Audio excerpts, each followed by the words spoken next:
amis, j'espère que vous allez bien. Bienvenue voilà dans cette vidéo toujours intitulée le trading c'est rien de sorcier. Alors comme je l'ai notifié, voilà, nous avons pris l'exemple voilà d'un marché classique où un individu peut-être achète des casques écouteurs et puisse les revendre. Alors ici on a parlé en fait voilà d'un commerce classique ou bien voilà d'un commerce que nous connaissons en fait comme cela se doit, mais ici nous allons en fait un autre type de commerce de façon particulière, ok, et donc c'est en fait un commerce de devises. Quand je parle de devises, je parle encore de monnaie, ok, de monnaie.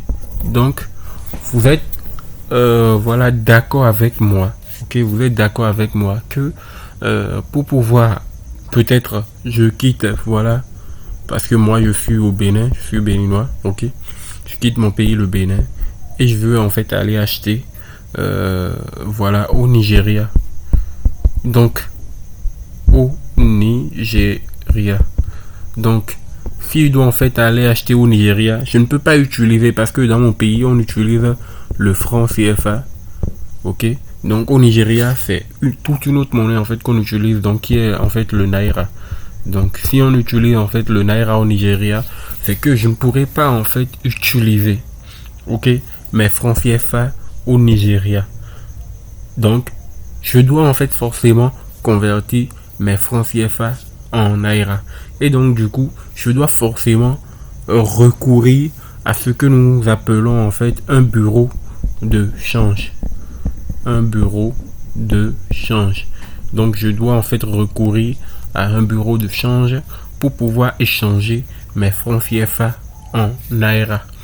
Donc du coup, une fois arrivé en fait dans un bureau de change, ok, je vais trouver en fait ce que nous appelons en fait voilà les cambistes.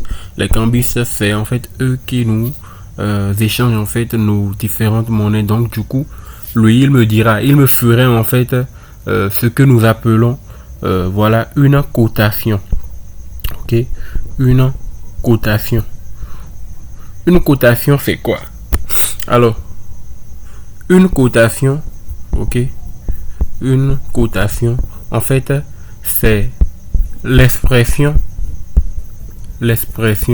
ok d'une monnaie en fonction d'une autre, d'une monnaie en fonction d'une autre. Je ne connais pas exactement comment on appelle la valeur du franc CFA en euros, mais je peux donner voilà une autre estimation pour pouvoir être beaucoup plus simple et succinct voilà dans l'explication que je suis en train de donner. Donc par exemple, je suppose 1 euro, ok, je suppose 1 euro est égal à 660 francs. Bon, je pense bien, c'est ce que j'ai vu hier nuit. Donc 1 euro égale à 660 francs CFA.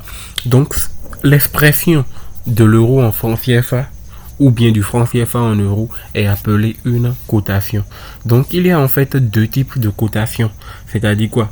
La cotation au certain, ok, la cotation au certain et la cotation à l'incertain.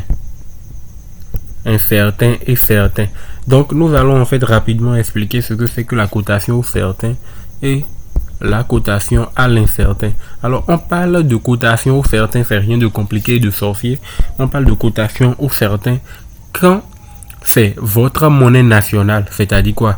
Le franc CFA par exemple, si nous sommes au Bénin, est exprimé en fait en une devise étrangère, par exemple euro, ok. Donc dans l'exemple que j'ai donné tout à l'heure, j'ai dit 660 francs CFA permet en fait d'acheter 1 euro. Donc c'est tout juste ce que ça veut dire. Donc ça veut dire quoi? Avec 660 francs, je peux en fait acquérir 1 euro. Ça c'est une cotation en fait au certain. À l'incertain en fait c'est l'inverse. Ok? À l'incertain c'est l'inverse. À l'incertain c'est l'inverse, parce que on ferait la monnaie étrangère en fonction de la monnaie nationale, de notre monnaie nationale. Et donc, par conséquent, ça veut dire que j'aurai... merde, je vais sélectionner quelque chose. Donc, ça veut dire quoi? Ça veut dire que... ça veut dire... je fasse rapidement. Donc, ça veut dire quoi? Ça veut dire que 1 euro, ok, égale à 660. C'est une cotation, en fait, à l'incertain. Parce que j'ai exprimé, en fait, une monnaie étrangère en ma monnaie nationale. Donc, j'espère que j'ai vraiment été très simple dans mon explication. Et je pense bien que vous l'auriez compris. Mais si vous n'avez pas compris, alors posez des questions dans les commentaires. Et je serai en fait ravi, voilà, de répondre à toutes vos préoccupations. Alors, donc, on vient de parler maintenant de cotation au certain et de cotation à l'incertain.